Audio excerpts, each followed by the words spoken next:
Kyle reviewed. Like and subscribe.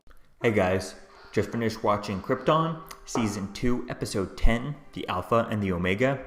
So, this episode was interesting. Now, before I watched the episode, I already saw that the show had been canceled, which is kind of disappointing. I kind of wish they had waited a little bit longer before they announced that it was canceled and stuff, letting people who are not watching it, live on TV, watch it later on and announce that it was canceled, Now, I know it's, if I'm not mistaken, is it airing, simultaneously, maybe on the Sci-Fi, app or something like that, website, or maybe simultaneously on the on the DC streaming service, like a day later type thing. So I don't know. I would have waited a little bit longer before announcing that it was canceled. Maybe wait until the they didn't wait just a day because it aired at late on Wednesday night. So it's probably been 72 hours or something like that since it's aired. So it makes sense that they would announce it now. But I would have waited a week, if not a week and a bit, a week, and then push it over to the weekend and then announce that it's canceled. That way it allows people who are watching it semi-weekly, but not exactly at, when it airs, would still be able to watch it without knowing that it's canceled and getting that kind of tainting their viewing experience. But this one for me was really interesting. I like the way things kind of ended with stuff. Disappointing that we're not going to get a season 3. We'll have to wait and see where things go with the Lobo spinoff that was supposed to be here. It's pretty much clearly set up here. So, they can pretty much just... It's interesting to see how the setup that they have here is quite interesting. We have some stuff going on in this episode. We have General Zod, brings his fleet to Earth and stuff, and that was interesting. And then throughout the episode, it gets away from that. I'm like, okay, was that here's what the ending is going to be type thing of the episode? That could be quite interesting. We see that Nyssa uses Adam Strange boom tube to go after Jor-El, so that's there's a big cliffhanger with her storyline, and that could be fun picking that up. We see that Drew finds out that the Sagittari have turned against him because of the fact that Lyta is alive type thing, or there's a few of them who have turned, and he gets information out of them. We see Seg goes after Drew alone, while the army is kind of being distracted and out of away from him type thing. So that's kind of interesting. And we see Seg and Lyta, they end up turning the people against Drew, and they have a hand-to-hand fight with Drew and stuff. So that was kind of interesting. That was kind of fun seeing that. The fight scene was pretty cool. It wasn't really super interesting or anything to kind of remember or anything like that. But it was a decent fight scene. It was better than last episode where we had a slow-mo fight scene with Nyssa. That one was just kind of terrible, and the slow-mo on that one was just really bad. It kind of looked like they were... It just looked very bad. It looked too kind of stiff and choreographed. Here we also have that the end they reveal that Drew has been put into the Black Mercy. So I kind of knew that as soon as they said, as soon as we saw, we cut back to him going after and attacking, going after Earth type things. Like, oh, obviously, especially when they said we can't put him in the Phantom Zone, that won't hold him. What will, right? And it's like, oh, the Black Mercy, right? So that was pretty cool dealing with that. That was a really cool reveal at the end that they're keeping him alive, but he's stuck in the Black Mercy and stuff. So that'd be cool there. We see Nyssa finds kind of an Omega symbol on one of the rocks, and looks like it's written out in blood, or who knows? It could be it's a different planet, right? So we don't know what it's kind of written in, but it looks kind of cool there. Nice little tease of dark side. And we see that Dev finds Doomsday frozen because he was on the moon and it exploded, and he landed frozen on Krypton. So that'll be cool to see as to where things go with him. And we see Lobo is back, him and Seg make a deal to go after Brainiac and, in doing so, save Jor-El type thing. And that's when we get the ending with Brainiac going, he says he's going to Earth, and he calls Jor-El his son. So that's going to be quite interesting to see as to where things kind of go with that storyline. And then, questions to me like, is Jor-El actually his son? Is he, we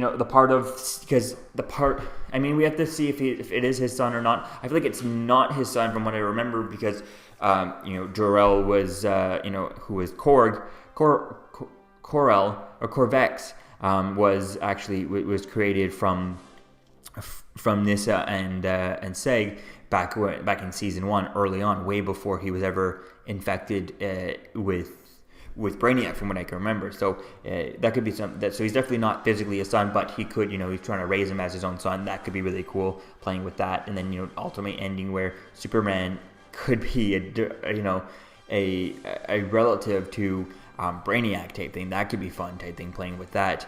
Or at least maybe, obviously he wouldn't be a blood relative, but he'd be kind of like his father was adopted by Brainiac type thing. So I think that could be really cool, changing the history there. But what I'm not sure about is whether or not is Brainiac time traveling. What time period is he going to Earth? When he goes to Earth, Jor-El's still a child, or is he, his whole ship, is it time traveling? That could be something interesting, playing with time travel if they're doing it that way. But I feel like they're just going to Earth type thing. So I think that could be fun, dealing with that and getting on Earth and seeing. It would have been fun to see what time period is actually going on Earth. How old is Jonathan and Martha Kent type thing? Are they even born? We're dealing with Jonathan's parents, Martha's parents, I think that could be something cool to play with, to see as to kind of where things kind of go. If I'm not mistaken, at least from what I remember from Smallville, rewatching it recently, that Jonathan Kent's father is actually named Hiram Kent. So I think that could be something interesting, playing with that if they bring that character into this show. So we'll have to wait and see as to where things go, especially with not having us, getting canceled at this point. We could the opening of the Lobo setup for his show is interesting, but at the same time, it kind of felt weird the way they end the story with Lobo here, setting him and Seg up to team up. So it's like, how are you going to do a separate Lobo show if the main character of this other show is also directly involved with his storyline? So it just seemed kind of weird. They weren't gonna do a season 3 of Krypton without Seg-El and have Seg-El leave and go be on the Lobo show so they could go out and do that. I mean, that would have been kind of interesting and really ballsy for them to do that, to take their main character and throw him on a spin-off show and have and continue this show with just a supporting character. But they're not going to do that with season 3. That was just way too early to do that. It's one thing to do that now with Arrow, and have Arrow end with Stephen Amell, after season 8, and then we've been spending 8 seasons, 7 seasons, 7.5 seasons, since we're only doing 10 episodes, for that, and then doing a spin-off without, with the rest of the cast type thing. That makes more sense. And you're ending the title show, and then you're making a spin-off maybe with a supporting cast, which is technically a different show with a new name. So I think that could be there because you've built up these supporting characters for so long, right? Whereas season 3, that's way too early to rip the main character out of this show and put him on another show. Now, it would have been interesting to kind of have a season 3, Krypton's dealing with their own things, and, they have to deal with everything else, but Seg has to leave to go help Lobo and go on the mission and go in his show, and maybe you see him once or twice throughout the show, maybe giving information. Maybe you see him, on Lobo, calling up Light and Seg, giving an update on what their process is and on how they're doing type thing, checking in, making sure that he's still alive. And we could see that back and forth. That would have been really cool with having 2 seasons of 2 shows going on at the same time like that. But I don't know. Now, what they could do at this point with Lobo, if they already have Lobo already set to be, if maybe they've already signed up for it and they've already ordered a full season, which I feel like at this point they probably would just cancel it if season 2 of Krypton was tanking in ratings. Then a spin-off is not going to do anything well like that, especially not with the season that set up the spin-off character, right? So we'll have to wait and see. I don't think we'll get the Lobo show anyways now, but we'll have to wait and see. And then the only thing we could hope to maybe get is maybe someone like Netflix picks it up or another network, but I feel like it's only going to be Netflix or a streaming service that'll pick it up, because I don't see another weekly regular TV show channel picking this up, just because the ratings were so bad for the show, or the ratings drop were so grave and stuff. So if the ratings are not enough to keep this Sci-Fi to keep it going, then another TV channel won't be able to do it.